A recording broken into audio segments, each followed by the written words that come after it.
Hello friends, नमस्कार। आप सभी को नमस्कार। आप सभी का वेलकम है इस क्लास में। You all are welcome to this class. Live class में जितने स्टूडेंट्स ऑलरेडी ज्वाइन कर चुके हैं, क्विकली वो कंफर्म करेंगे आपका ऑडियो वीडियो आपको एक्सेसिबल है। Please confirm your audio video is okay, it is accessible to you. So कर दीजिए क्विकली कंफर्म ताकि हम डिस्कशन को शुरू कर सकें, so that we can start the discussion.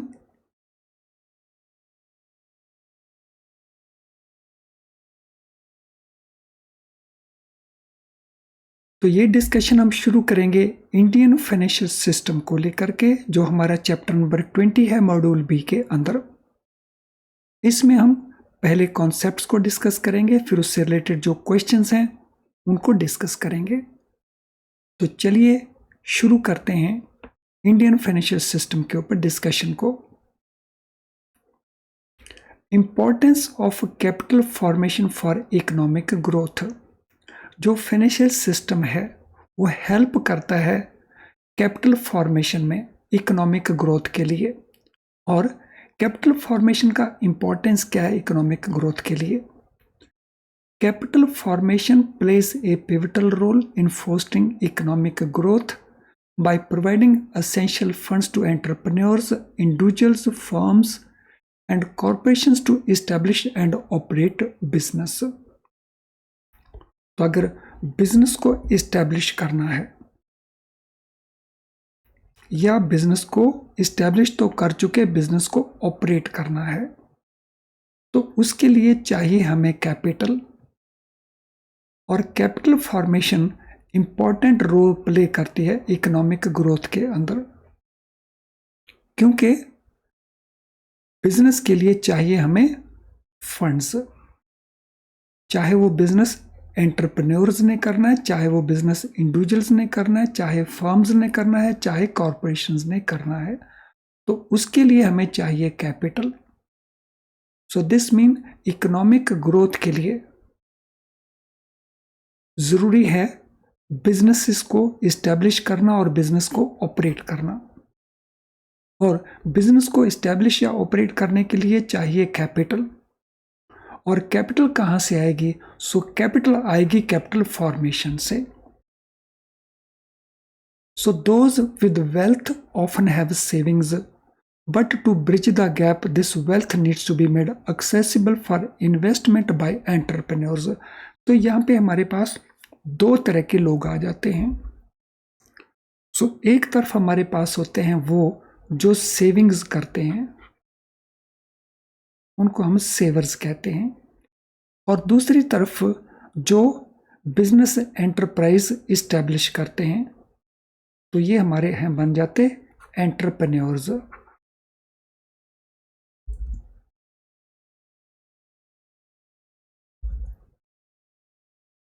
सेवर्स are the people जिनके पास वेल्थ है, जिनके पास सेविंग्स हैं। और एंटरप्रेन्योर आर द पर्सन जिनको ये सेविंग्स चाहिए। सो those with wealth often have savings, but to bridge the gap this wealth needs to be made accessible for investment by entrepreneurs। तो ये जो वेल्थ है सेवर्स के पास, इसको एंटरप्रेन्योर्स इन्वेस्टमेंट के लिए एक्सेस कर सकें। तो यहाँ पे इंपॉर्टेंट रोल आता है कैपिटल फॉर्मेशन का। Financial and banking systems are instrumental in facilitating flow of wealth from surplus pockets to deficit pockets। तो सेवर्स का फंड्स एंटरप्रेन्योर्स के पास कैसे पहुंचे, इसके लिए कंड्यूट का काम करते हैं फाइनेंशियल एंड बैंकिंग सिस्टम। तो बैंकिंग सिस्टम और फाइनेंशियल सिस्टम क्या काम करता है? वो इंस्ट्रूमेंट की तरह काम करता है, इंटरमीडियरी की तरह काम करता है। वो सेवर्स से पैसा लेता है और वो पास ऑन कर देता है to the entrepreneurs. So informal financial system, तो फाइनेंशियल सिस्टम को हम दो तरह से देख सकते हैं। So there could be formal financial system, there could be informal financial system. तो पहले हम देखेंगे इनफॉर्मल फाइनेंशियल सिस्टम क्या है। Informal financial system is an extension of a social structure. It lacks regulation, it operates with low transaction cost, it follows unstructured procedure। जो informal financial system है वो जो हमारा सोशल ताना बाना है उसकी एक्सटेंशन है और उसमें उसको रेगुलेट नहीं किया जाता, इट लैक्स रेगुलेशन, और ये लो ट्रांजैक्शन कॉस्ट के साथ ऑपरेट करता है और इसके जो प्रोसीजर्स हैं वो स्ट्रक्चर्ड नहीं होते, इसके प्रोसीजर्स अनस्ट्रक्चर्ड प्रोसीजर्स होते हैं।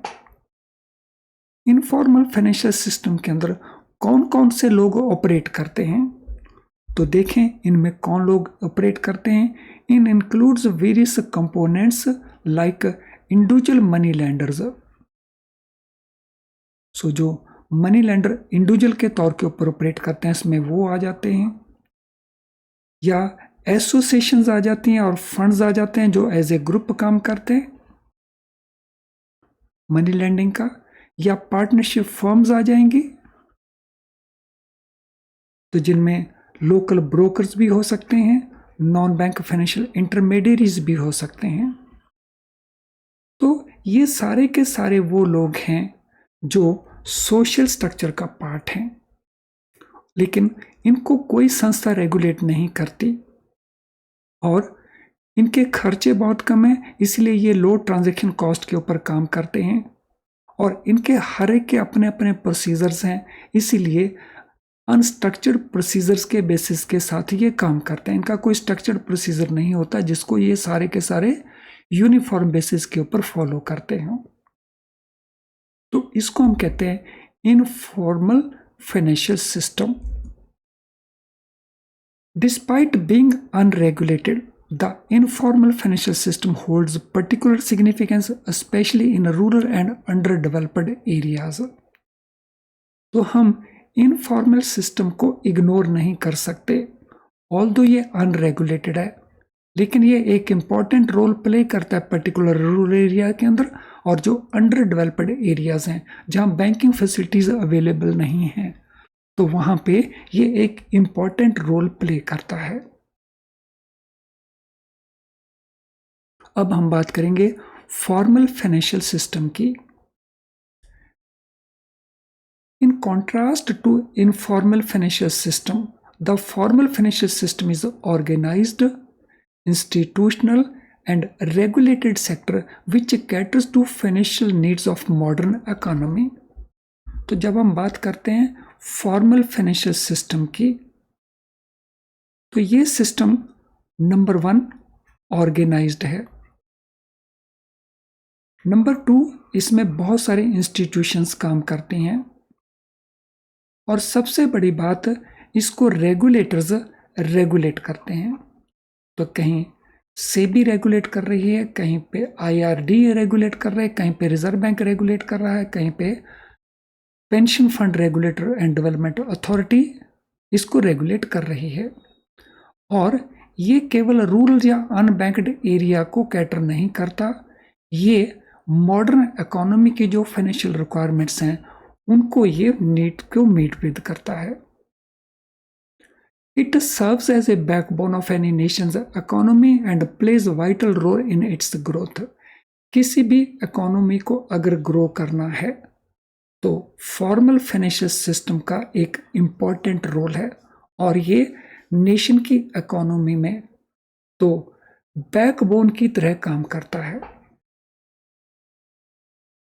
The formal financial system consist of, तो फॉर्मल फाइनेंशियल सिस्टम में क्या क्या इंक्लूड रहता है, तो इसमें इंक्लूड रहती हैं नंबर 1 फाइनेंशियल इंस्टीट्यूशंस, जिसमें बैंकिंग इंस्टीट्यूशंस भी आ जाएंगी और दूसरी इंस्टीट्यूशंस भी आ जाएंगी, तो ये इसका एक पार्ट हुआ। देन फाइनेंशियल इंस्ट्रूमेंट्स, इसमें बहुत तरह के फाइनेंशियल इंस्ट्रूमेंट्स होंगे। सो मनी मार्केट के इंस्ट्रूमेंट्स होंगे, फॉरेन एक्सचेंज मार्केट के इंस्ट्रूमेंट होंगे, कैपिटल मार्केट के इंस्ट्रूमेंट्स होंगे, और तीसरा इसमें एग्जिस्ट करते हैं फाइनेंशियल मार्केट्स। यानी फॉर्मल फाइनेंशियल सिस्टम के 3 कंपोनेंट्स होंगे, एक होगी हमारी फाइनेंशियल इंस्टीट्यूशंस, एक हो गए फाइनेंशियल हमारे इंस्ट्रूमेंट्स और एक हो गए हमारे फाइनेंशियल मार्केट्स। और ये सारे मिलके क्या काम करते हैं, They facilitate flow of wealth by serving both wealth possessors and entrepreneurs seeking capital of investment. तो ये मिलके क्या करते हैं? सो ये सेवर्स से, जिनके पास पैसा है, उस पैसे को किनके तक पहुंचाते हैं? एंटरप्रेन्योर्स को, जो इन्वेस्टमेंट करके बिजनेस करना चाहते हैं, जिनको कैपिटल चाहिए।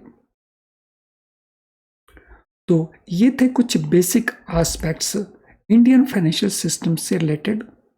तो चलिए अब इनके ऊपर बेस्ड क्वेश्चंस को डिस्कस करते हैं। क्या क्या क्वेश्चंस बनते हैं जो कुछ अभी तक हमने डिस्कस किया। What is the primary role of capital formation in fostering economic growth? Economic growth को करने के लिए प्राइमरी रोल क्या रहता है कैपिटल फॉर्मेशन का? तो ये हमारे ऑप्शन आंसर्स हैं। So it provides essential funds for entrepreneurs, individuals and corporations, reduces wealth gap in the society, increases government revenue, encourages imports over exports। तो हमने बताना है कैपिटल फॉर्मेशन का प्राइमरी रोल, और वो भी इकोनॉमिक ग्रोथ के कॉन्टेक्स्ट के अंदर। तो देखिए क्या आंसर ऑप्शन बनता है। सभी ऑप्शन को केयरफुली रीड करें, सभी ऑप्शंस इंपॉर्टेंट होती हैं, और फिर जो आपने अंडरस्टैंड किया है उसके बेसिस के ऊपर इसको आंसर करिए। तो क्वेश्चन नंबर 1 के लिए हमारा आंसर बनेगा ए। ये प्रोवाइड करती है essential funds to the entrepreneurs, जिसमें इंडिविजुअल्स भी होंगे, कॉरपोरेशंस भी होंगी, यानी answer A is the answer. Which system operates with low transaction cost and lacks formal regulation? तो कौन सा सिस्टम है जो लो ट्रांजैक्शन कॉस्ट के साथ ऑपरेट करता है और उसके रेगुलेशन भी नहीं है formal?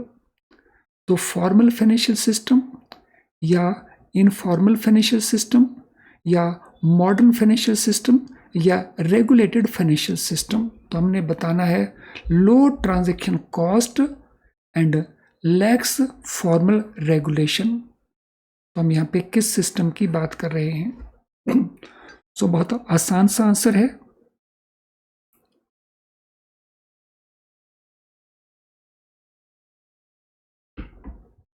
Question number 2, what is the answer?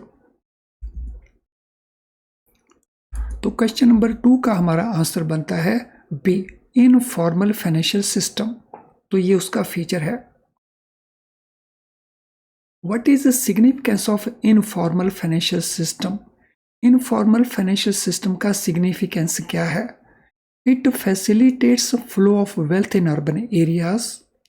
It holds particular significance in rural and underdeveloped areas. It primarily caters to large corporations.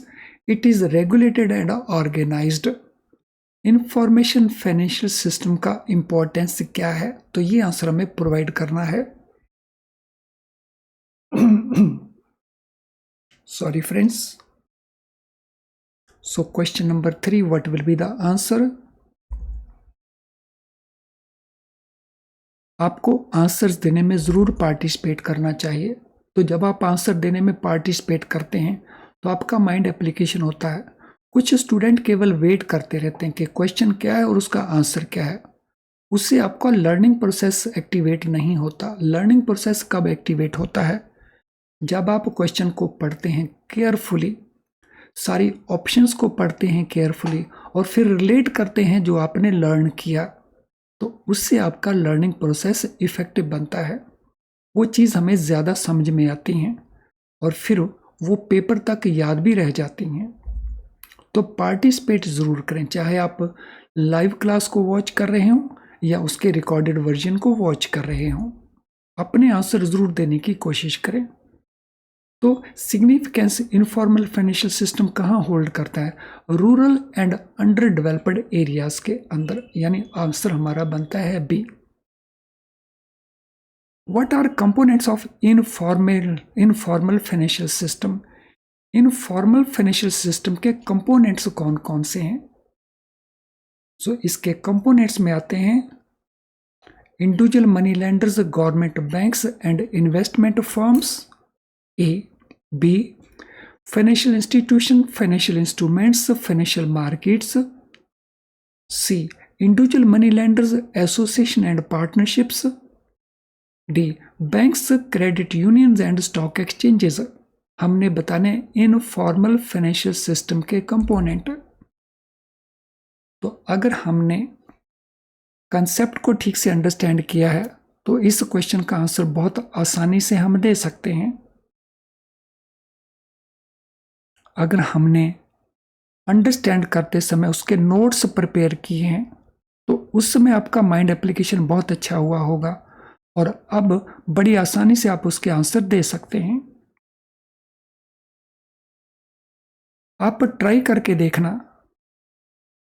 एक लेसन के कुछ पार्ट को अपनी कॉपी में मत नोट करें और क्वेश्चन के आंसर देने की कोशिश करें, और फिर दूसरे पार्ट को कॉपी में अच्छे से नोट करें और फिर उसके ऊपर बेस्ड जो क्वेश्चंस हैं उनके आंसर देने की कोशिश करें। डिफरेंस आपको अपने आप पता चल जाएगा कि आपको हैंड रिटन नोट्स क्यों प्रिपेयर करने चाहिए। तो चलिए क्वेश्चन नंबर 4, तो हमारा आंसर बनता है इसके अंदर सी, इनफॉर्मल फाइनेंशियल सिस्टम। ये अनरेगुलेटेड है, इसमें इंडिविजुअल मनी लेंडर्स होते हैं, एसोसिएशंस होती हैं, पार्टनरशिप फर्म्स होती हैं। क्वेश्चन नंबर 5, क्वेश्चन नंबर 5 को करने से पहले हम इस इंपॉर्टेंट इंफॉर्मेशन को अंडरस्टैंड कर लें। Free live class, is it enough to pass the exam? No, it is not enough to pass the exam. Why? क्योंकि हम इसमें पूरे सिलेबस को कवर नहीं कर पाते, पूरे सिलेबस के बहुत थोड़े पोर्शन को कवर कर पाते हैं और पास होने के लिए हमें पूरे सिलेबस को कवर करने की ज़रूरत है। लेकिन ये क्लास बहुत यूज़फुल है बेटर स्कोरिंग के लिए। अगर आप बार बार फेल हो जाते हैं 42 मार्क्स लेकर के, 45 मार्क्स लेके, 48 मार्क्स लेकर के, और इस क्लास को अगर आप ज्वाइन करते हैं, प्रिपरेशन करते हैं और इस क्लास को भी साथ में ज्वाइन करते हैं, तो फिर आपके स्कोर को इम्प्रूव करने में इस क्लास का बहुत इंपॉर्टेंट रोल होता है।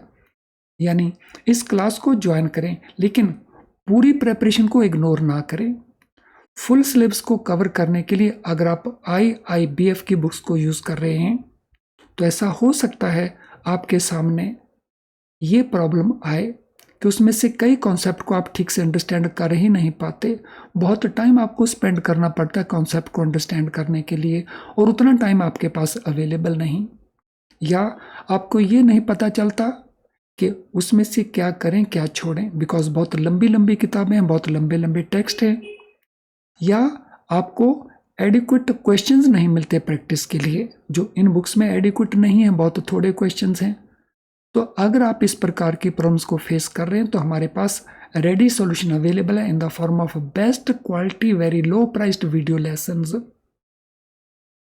इन वीडियो लेसन में हम एक्सप्लेन करते हैं कॉन्सेप्ट्स को properly, chapter wise, module wise.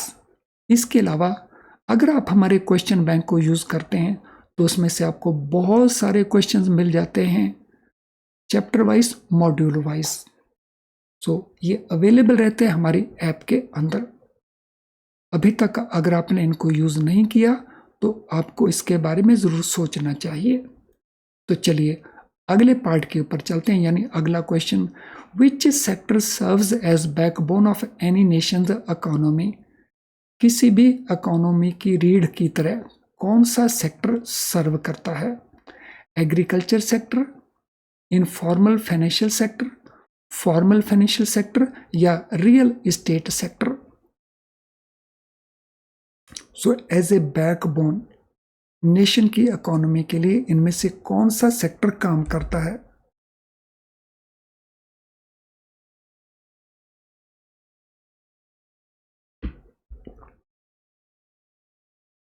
So question का आंसर हमारे पास है formal financial system.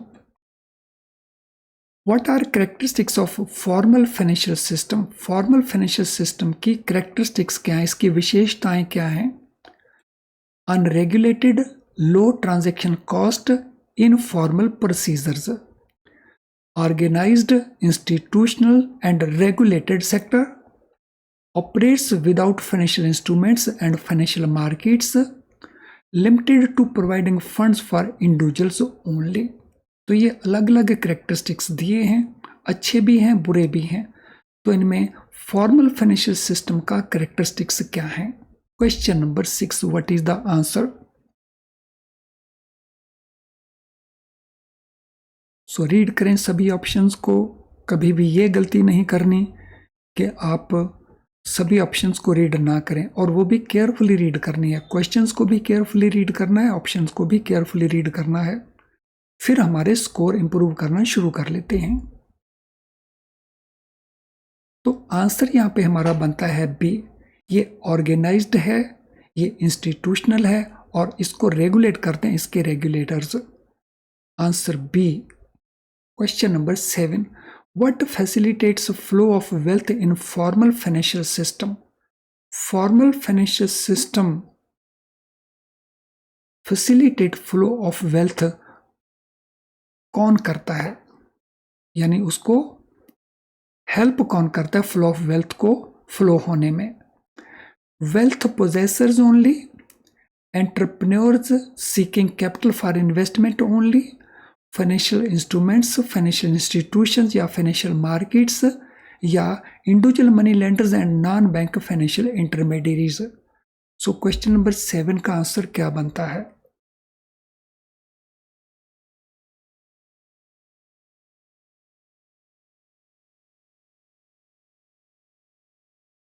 Question number 7, what is the answer?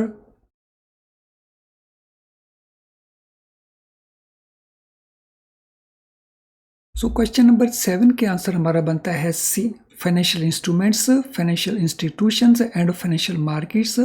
तो ये कंपोनेंट्स भी हैं फॉर्मल फाइनेंशियल मार्केट्स के, और यही फैसिलिटेट करते हैं flow of wealth from possessors to the entrepreneurs. Which system plays a pivotal role in fostering economic growth in underdeveloped areas? जो underdeveloped areas हैं वहाँ पे कौन सा सिस्टम पिवटल रोल प्ले करता है इकोनॉमिक ग्रोथ में? So agriculture system, formal financial system, modern financial system, या इनफॉर्मल फाइनेंशियल सिस्टम?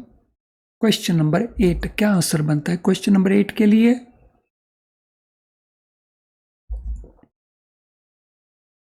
सो क्वेश्चन नंबर 8 के लिए हमारा आंसर बनता है डी, इनफॉर्मल फाइनेंशियल सिस्टम। तो जब अंडर डेवलप्ड एरियाज की बात आती है, रूरल एरियाज की बात आती है, तो वहाँ पे इनफॉर्मल फाइनेंशियल सिस्टम का बहुत इंपॉर्टेंट रोल है। What is main function of financial and banking system? So financial and banking system का जो मेन फंक्शन है वो क्या है? तो ये हमारे ऑप्शन आंसर्स हैं। Bridging the gap between wealth possessors and entrepreneurs, redistributing the wealth equally in the society, controlling inflation rates, या encouraging people to spend rather than save? Question number 9, financial and banking system का main function.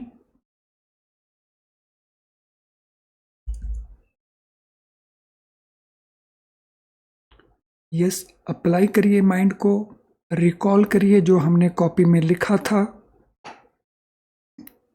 Option को carefully read करके तुरंत आपको उसका answer मिल जाएगा। Immediately you will be able to get the answer. तो आंसर हमारा बनता है A. So bridging the gap between wealth possessors, जिनके पास पैसा है, जिनको हम सेवर्स कहते हैं, और एंटरप्रेन्योर्स, जिनको पैसा चाहिए अपने बिजनेस के लिए। Which sector caters to financial needs of the modern economy? So कौन सा वो सेक्टर है जो मॉडर्न इकोनॉमी की फाइनेंशियल नीड्स को कैटर करता है? Agriculture sector, informal financial sector, formal financial system, या non profit organisations? Modern economy की फाइनेंशियल नीड्स को इनमें से कौन सा सेक्टर कैटर करता है? Question number 10, what is the answer for question number 10?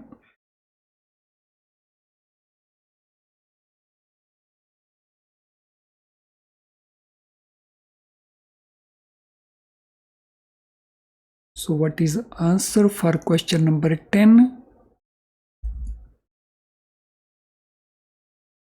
So question number 10 के लिए हमारा आंसर बनता है formal financial system, that is C option. चलिए, ये कॉन्सेप्ट हुआ और उसके हमारे कंप्लीट हुए क्वेश्चंस। अब हम इसके अगले पार्ट के ऊपर चलते हैं। Examples of financial institutions in the formal financial system. Formal financial system में कौन कौन सी फाइनेंशियल इंस्टीट्यूशंस हैं? तो सबसे पहले आते हैं हमारे financial regulators. So financial regulators क्या है, उनका काम क्या है? These are the entities which are responsible to oversee and regulate financial activities to ensure stability and compliance with the laws. तो जो फाइनेंशियल रेगुलेटर्स हैं, तो इनका काम क्या है फाइनेंशियल रेगुलेटर्स का? तो ये वो एंटिटीज हैं जिनकी रिस्पॉन्सिबिलिटी है निगरानी करना, ओवरसी, और रेगुलेट करना किसको? फाइनेंशियल एक्टिविटीज को। और अगर वो इनको रेगुलेट करेंगे तो किस पर्पस के लिए रेगुलेट करेंगे? ये स्टेबिलिटी है उसको सुनिश्चित करने के लिए, और जो डिफरेंट लॉज हैं उनको कंप्लाई करने के लिए। सो रेगुलेटर्स का रोल क्या है? उनके दो इंपॉर्टेंट रोल हैं अकॉर्डिंग टू दिस। एक है निगरानी रखना और दूसरा है रेगुलेट करना फाइनेंशियल एक्टिविटीज को। और इसका बेनिफिट क्या होगा? उससे स्टेबिलिटी सुनिश्चित होती है और लॉ का कंप्लायंस होता है। दूसरे जो हमारे हैं फाइनेंशियल इंस्टीट्यूशन, उनमें आते हैं हमारे commercial and cooperative banks. Institutions which offer a range of financial services to individuals and businesses, accepting deposits and providing loans. तो कमर्शियल बैंक्स और कोऑपरेटिव बैंक्स, इनका रोल क्या है? इनका रोल है कि ये ऑफर करते हैं, प्रोवाइड करते हैं a wide range of financial services, individuals के लिए भी और बिजनेसेस के लिए। इंडिविजुअल्स के लिए ये retail banking of products offer करते हैं, बिजनेस के लिए ये कॉर्पोरेट बैंकिंग प्रोडक्ट्स ऑफर करते हैं। तो बैंक्स डिपॉजिट को एक्सेप्ट करते हैं और डिपॉजिट को एक्सेप्ट करके ये लोन्स प्रोवाइड करते हैं और इन्वेस्टमेंट्स करते हैं। यानी कमर्शियल एंड कोऑपरेटिव बैंक्स ये क्या काम करते हैं? ये काम करते हैं इंटरमीडिएशन का।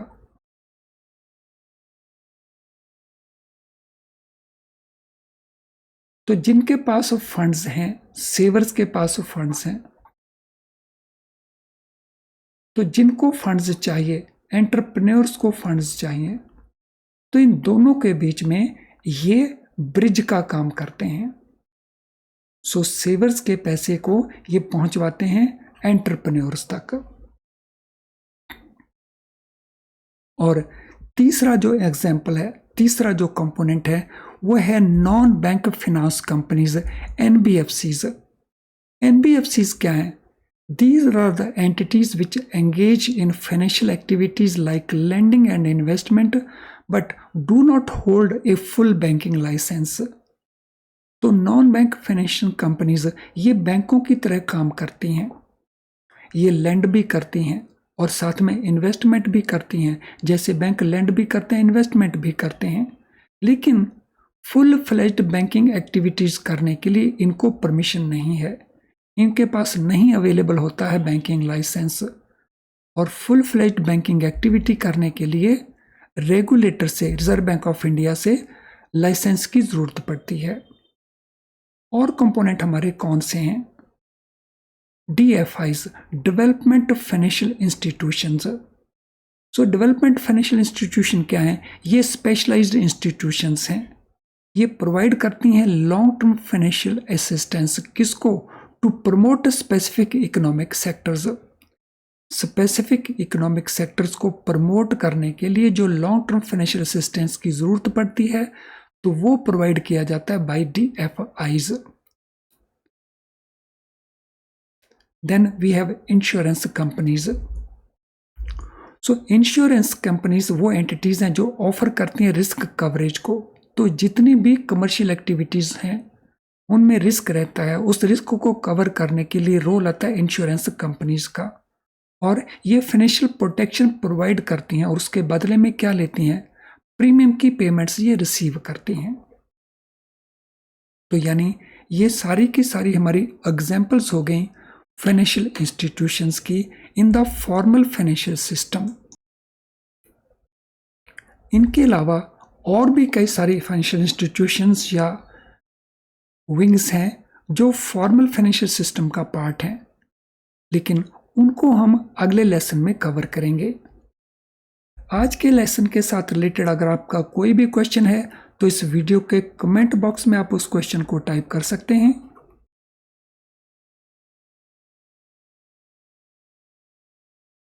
अगर आपकी कोई जनरल क्वेरी है तो उसे आप हमारे इस ईमेल आईडी के ऊपर पोस्ट कर सकते हैं, या हमारी ऐप का मैसेज बॉक्स है तो हमारी ऐप के मैसेज बॉक्स में भी आप अपने मैसेज को लिख सकते हैं। आज का सेशन आपको कैसे लगा तो इसका फीडबैक हमें ज़रूर दें। तो आप हमारे इस वीडियो को लाइक कर सकते हैं, इसके लिंक को शेयर कर सकते हैं विद योर अदर कोलीग्स। तो चलिए इस सेशन को अब हम वाइंड अप करते हैं। Thank you friends.